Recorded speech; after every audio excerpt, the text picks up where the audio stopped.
الحمد لله نحمده ونستعينه ونستغفره ونتوكل عليه ونعوذ بالله من شرور انفسنا ومن سيئات اعمالنا من يهده الله فلا مضل له ومن يضلله فلا هادي له اما بعد فقد قال الله تبارك وتعالى في القرآن المجيد والفرقان الحميد فأعوذ بالله من الشيطان الرجيم بسم الله الرحمن الرحيم قل هل يستوي الذين يعلمون والذين لا يعلمون إنما يتذكر أولو الألباب وقال النبي صلى الله عليه وسلم اطلبوا العلم ولو كان بالصين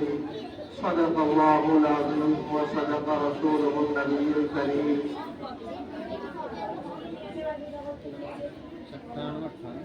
پہلے تعلیم سے تم موڑ دیے جاؤ گے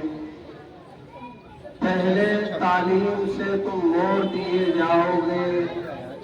پھر کسی جرم سے جوڑ دیے جاؤ گے ہاتھ سے ہاتھ کی زنجیر بنا کر نکلو ہاتھ سے ہاتھ کی زنجیر بنا کر نکلو ورنہ دھاگے کی طرح تم توڑ دیے جاؤ گے اور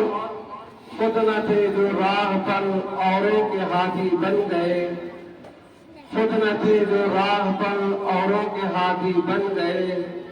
کیا نظر تھی جس نے مردوں کو مسیحا کر دیا قابل صدر احترام حضرت صدر محترم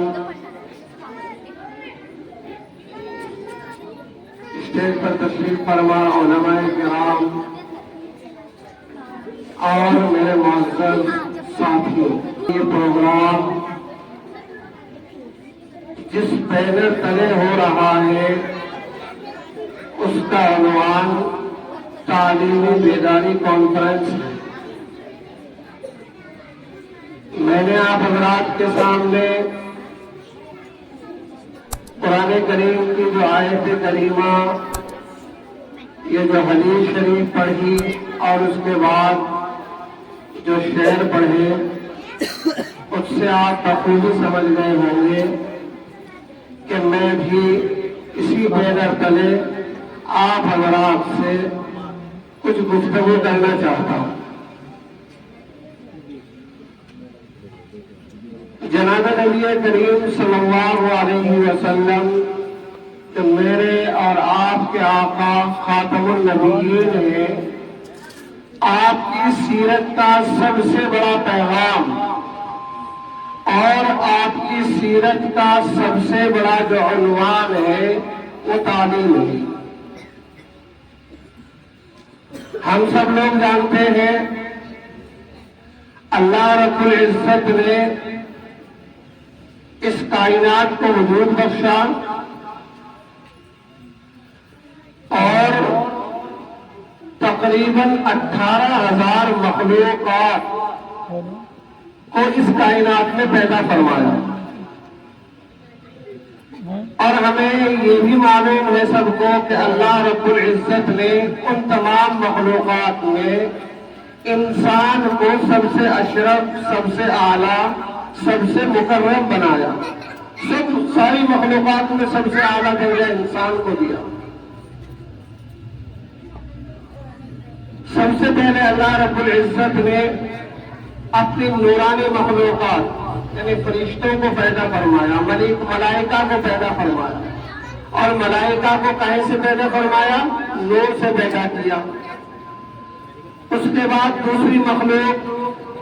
جن کو ہم جنات و شیاطین کہتے ہیں اللہ رب العزت نے ان کو پیدا فرمایا اور ان کا مادہ اور ان کا خمیر جو تیار کیا وہ آگ سے تیار کیا نور بھی بہت بلند چیز ہے بہت اعلیٰ چیز ہے اور آگ یہ بھی علوت کو اور بلندی کو پسند کرتی ہے اور تیسرے نمبر پر جب اللہ رب العزت نے حضرت انسان کو پیدا کرنے کا ارادہ فرمایا تو اللہ رب العزت نے ایک مٹی کا مجسمہ تیار کیا اور اس مٹی سے جس کو پاؤں تلے روندا جاتا ہے اس سے پیدا فرمایا اور پھر اس سے پیدا فرما کر اس انسان کو ساری مخلوقات میں سب سے اعلیٰ اور افضل بنا دیا۔ اب سوال یہ ہوتا ہے اس مقام پر کہ اس انسان میں اس مٹی کے پتلے میں اور اس گارے مٹی کے ڈھانچے میں ایسی کیا خصوصیت تھی اور کیا خوبی تھی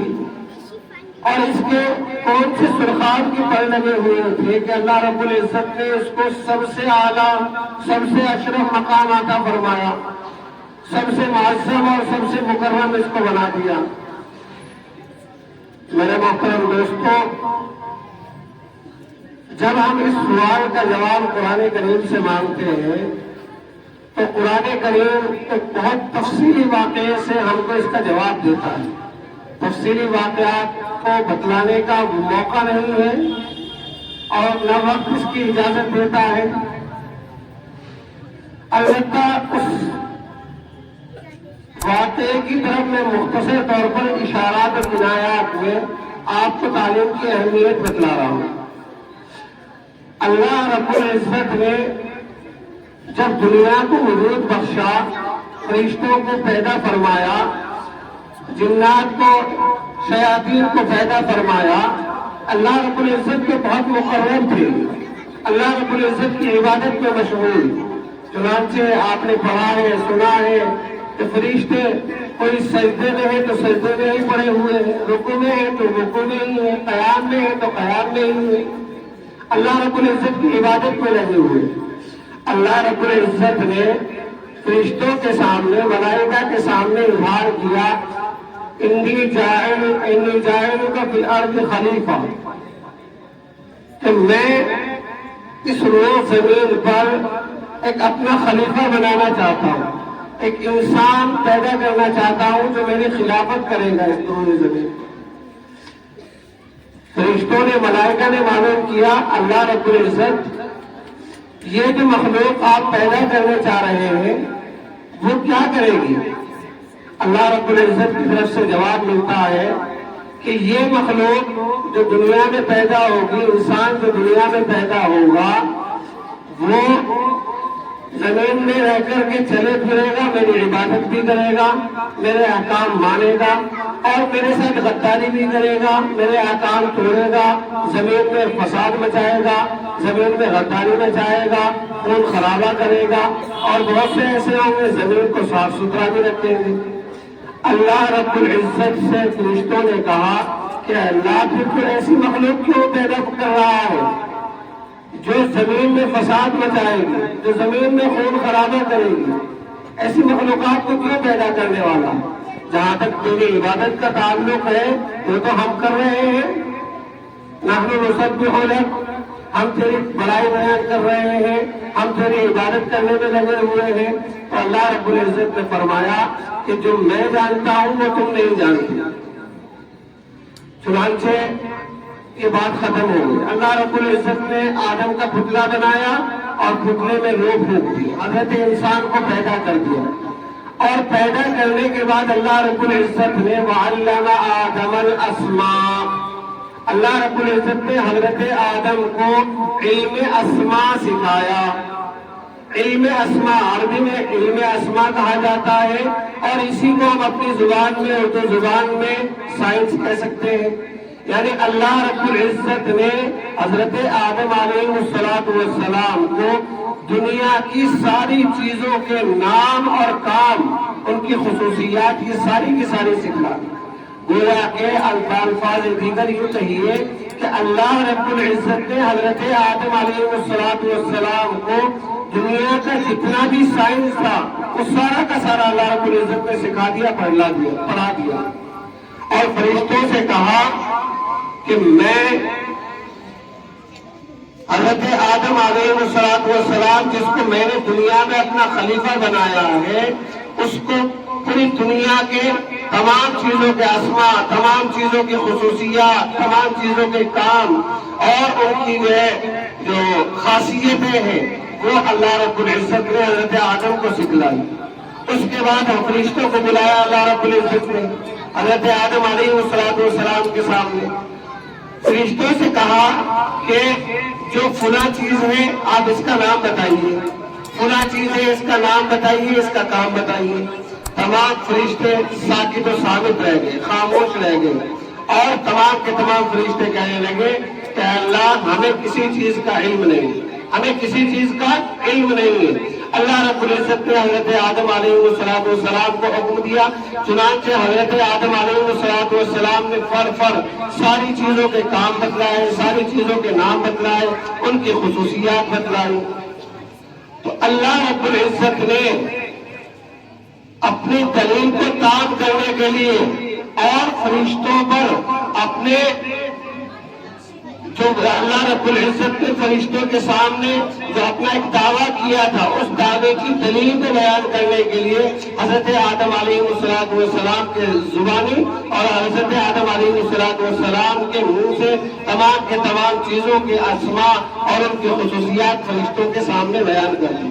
اور پھر اللہ رب العزت نے فرشتوں سے فرمایا کہ کیا میں نے تمہیں نہیں کہا تھا کہ جو میں جانتا ہوں وہ تم نہیں جانتے، جس چیز کا مجھے علم ہے اس چیز کا تمہیں علم نہیں ہے۔ تو گویا کہ اللہ رب العزت نے تمام فرشتوں پر برتری جو حضرت آدم علیہ السلام کی ثابت فرمائی وہ علم کے ذریعے سے فرمائی، اور پھر تمام کے تمام ملائکہ کو فرشتوں کو کہا کہ اب تمہیں کچھ علم نہیں ہے، اور اس مٹی کے پتلے کو، اس خاک کے پتلے کو جس کی تم حقارت کر رہے تھے، جس کے بارے میں تم یہ کہہ رہے تھے کہ یہ زمین میں جا کر فساد پھیلائے گا، زمین میں جا کر جو ہے الٹے کام کرے گا، غلط کام کرے گا، آج یہ تم سے زیادہ علم رکھنے والا ہے، تم سے زیادہ جاننے والا ہے، لہذا تم تمام کے تمام اس کو سجدہ کرو۔ تو اللہ رب العزت نے تعلیم کے ذریعے سے اس انسان کی برتری فرشتوں پر ظاہر فرمائی۔ یہ وجہ تھی کہ اللہ رب العزت نے انسان کو تعلیم دی اور انسان کو علم دیا، اور علم کے ذریعے ہی تمام کے تمام دوسری مخلوقات پر اس کو فضیلت بخشی ہے، اس کو اعلیٰ، افضل اور مکرم بنایا ہے۔ اور پھر اللہ رب العزت نے اس کو اعلیٰ اور اکرم اور مکرم بنا کر یوں ہی نہیں چھوڑ دیا اور جہاں چاہے منہ مارے، بلکہ اللہ رب العزت نے اس انسان کو تعلیم دے کر کے اور امت کو جو ہے پیاسی ہے، اس انسان کو کہا کہ امت میں جاؤ اور امت میں تعلیم پھیلاؤ، چونکہ اس امت کا سب سے بڑا المیہ اور سب سے بیراروی کا جو سب سے بڑا المیہ ہے وہ تعلیم سے دوری ہے، وہ تعلیم کی کمی ہے۔ اس لیے اور اس کا سب سے واحد حل یہ ہے کہ ہم تعلیم کے قریب آ جائیں۔ چنانچہ انبیاء کرام علیہ السلام کو پیدا فرمایا، اور سب سے آخر میں میرے اور آپ کے آقا جناب نبی کریم صلی اللہ علیہ وسلم تشریف لائے، اور آپ کو اللہ رب العزت نے سب سے پہلے وحی دے کر جو بھیجا، سب سے پہلا پیغام جو دیا وہ اقرأ بسم ربک الذی خلق، پڑھ اپنے رب کے نام سے۔ یہ نہیں کہا کہ آپ گناہ چھوڑوا دیجئے، گناہ چھوڑ دیجئے، آپ شراب و کباب کو چھوڑ دیجئے، آپ عیش و مستی کو چھوڑ دیجئے۔ حالانکہ آپ تاریخ اگر پڑھیں تو عرب کا جو معاشرہ تھا جزیرۃ العرب، وہ اس وقت کیسر و کسریٰ کی جو حکومت تھی ان کے درمیان میں تھا، اور اس میں اس قدر جہالت پھیلی ہوئی تھی کہ دنیا میں کسی جگہ اتنی جہالت پھیلی ہوئی نہیں تھی، اتنی برائیاں تھیں، شراب و کباب کی مرضی سے تھی، لیکن کسی چیز کی طرف توجہ نہیں دلائی گئی۔ قرآن کریم میں سب سے پہلے کہا گیا اقرأ بسم ربک الذی خلق، کہ تم تعلیم حاصل کرو، اگر تعلیم حاصل کرو گے تو تمہارا بیڑا پار ہو جائے گا۔ چنانچہ اللہ کے رسول صلی اللہ علیہ وسلم نے اس عرب کے جاہل معاشرے کو تعلیم سے جوڑا، تعلیم سے ان کو قریب کیا۔ چنانچہ حضرت عمر رضی اللہ تعالیٰ جو خطاب کے بیٹے ہیں، جن کو خطاب یہ کہا کرتا تھا، ان کا باپ کہ عمر تجھے تو بکریاں تک چرانے نہیں آتی تو دنیا میں کیا کرے گا. لیکن جب اللہ کے رسول نے ان کو تعلیم سے جوڑا اور تعلیم سے ان کا رشتہ مضبوط ہوا, تعلیم سے منسلک ہوئے, تو دنیا نے دیکھا کہ عمر رضی اللہ تعالیٰ عنہ کو اللہ رب العزت نے دنیا کا امام بنا کر رکھا. تو میرے محترم دوستو, اس وقت بھی میرے پاس وقت بہت کم ہے, پرچی آئی ہے 2 منٹ کا وقت ہے. یہ 5, 7, 10 منٹ میں تو اپنوں کے زخم نہیں دکھائے جا سکتے, دوسروں کا گلا شکوہ کیا جائے. بہرحال ہمیں اس وقت ضرورت ہے کہ ہم تعلیم میں خاص طور پر اپنی نئی نسل کو تعلیم کے کہیں آگے بڑھانے کی کوشش کریں, اور اس کے لیے ہمارے لیے ضروری ہے جو اس وقت جو مفکرین مدبرین بیٹھتے ہیں اور تعلیمی بیداری کے بارے میں سوچتے ہیں, ان کی ایک یہی رائے نکل کر آتی ہے کہ اس وقت گاؤں میں دیہاتوں میں, بلکہ آپ گاؤں اور دیہاتوں میں چھوڑ دیجیے, گھر میں آپ کو مکاتب کا جال بچھانے دینا چاہیے. اور ان اسکولس کا اور جو ہے چھوٹے چھوٹے جو مسلم اسکولس ہیں, ہم نام اسکول کا دیں, کام اس کے اندر دونوں ہو, ہماری اسکولی تعلیم بھی ہو, ہماری اصلی تعلیم بھی ہو, اور اس کے ساتھ ساتھ ان بچیوں کی ان بچوں کی اور جو یہ نئی نسل پروان چل رہی ہے ان کی دینی تربیت بھی ان کے ساتھ ہو. اگر ہم دونوں کو ساتھ لے کر چلیں گے تو یہ ہماری جو نئی نسل جو ہندوستان کا مستقبل ہے, مسلمانوں کا مستقبل ہے, یہ ہم ان کے سروں پر دوپٹوں کو بچا سکتے ہیں, ان کے جو ہے سروں پر ٹوپیوں کو بچا سکتے ہیں, ان کے چہروں پر داڑھیوں کو بچا سکتے ہیں. لیکن اگر ہم نے تعلیم میں پہل نہیں کی اور اگر ہم نے اسکولوں کا اور کالجز کا اور مکاتب کا جال گاؤں اور قریہ اور شہر نہیں بچھایا, بلکہ ہر گھر کو ہم نے تعلیم نہیں بنایا, ہر گھر کو مکتب اور اسکول نہیں بنایا, تو ہندوستان کے حالات آپ جانتے ہیں کہ کس قدر جو ہے خطرناک سے خطرناک ترین ہوتے چلے جا رہے ہیں. وہ دن دور نہیں, اللہ نہ کرے ایسا ہو کہ ہمارے سروں پر ٹوپیاں, ہمارے چہروں پر داڑیاں اور ہماری ماں بہنوں کے سروں پر یہ دوپٹے آپ ان کو دیکھنے کے لیے ترس جائیں گے. اللہ رب العزت ہم تمام کی حفاظت فرمائے اور ہمیں دینی تعلیم کے تئیں صحیح سمجھ بوجھ عطا فرمائے, اور اللہ رب العزت اس پر عمل کرنے کی توفیق نصیب فرمائے. وآخر دعوانا الحمد للہ رب العالمین.